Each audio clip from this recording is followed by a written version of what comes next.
বিজ্ঞানের যে মনোভাব বাচ্চাদের মধ্যে যে আছে বা বিভিন্ন ধরনের যে ক্রিয়েটিভ যে জিনিসগুলো তাদের মধ্যে আছে সেটাই কিন্তু ফুটে উঠেছে। আমাদের প্রচেষ্টাই ছিল আমাদের বাচ্চারা যেন সায়েন্সের প্রতি বা বিভিন্ন ক্রিয়েটিভ জিনিসের প্রতি তারা আরও বেশি আগ্রহ প্রকাশ করে, সেজন্যই আমাদের এই প্রয়াস। খুব তাড়াহুড়ো করে আয়োজনটা করতে হয়েছে। আমাদের মূল কাজ হলো স্টুডেন্টদেরকে একটা ট্র্যাকে তুলে দেওয়া, প্রতিষ্ঠানের কাজ তাই একটা স্টুডেন্টদেরকে ট্র্যাকে তুলে দেওয়া। যদি আমরা তাদেরকে সঠিক পথে তুলে দিতে পারি তারা তাদের পথ খুঁজে নেবে।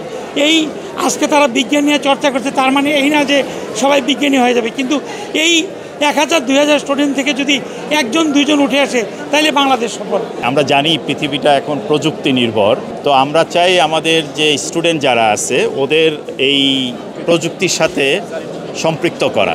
কারণ আমাদের যেই টেক্সট বুক কন্টেন্ট বা বই, সেই বই এনাফ না ওদের এক্সপ্লোর করার জন্য, মানসিক বিকশিত হওয়ার জন্য বা টেকনোলজিক্যাল নলেজ গেইন করার জন্য তাদেরকে এক্সপ্লোর করতে হবে বিভিন্ন প্রজেক্টের মাধ্যমে। তো আমাদের মাইলস্টোনের সায়েন্স ক্লাব একটা অত্যন্ত অ্যাক্টিভ সায়েন্স ক্লাব। আমরা প্রতি বছরই ওয়ার্কশপ করে থাকি, স্টুডেন্টরা সেখানে বিভিন্ন প্রজেক্ট করার সুযোগ পেয়ে থাকে এবং তাদের প্রজেক্ট, তাদের কাজের নিয়ে আমরা অবশ্যই অ্যানালাইসিস করি, হেল্প করি কোথায় আরও ইমপ্রুভ করতে হবে। তো আজকের সায়েন্স ফেয়ারে আমরা বেশ কিছু ভালো প্রজেক্ট দেখতে পেয়েছি।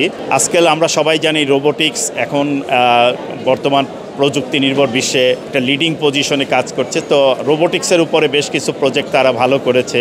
এর বাইরে আমাদের এখানে সেন্সর নিয়ে বেশ কিছু কাজ করা হয়েছে। একটা অটোমেটেড এগ্রিকালচারাল প্রজেক্ট যেটা খুবই চমৎকার, সেটা হচ্ছে সে পানি কখন দরকার হবে অটোমেটিক্যালি সিস্টেম সেটা প্রোভাইড করে থাকবে। সো এর বাইরেও পরিবেশ একটা বড় ইস্যু বাংলাদেশের জন্য অবশ্যই।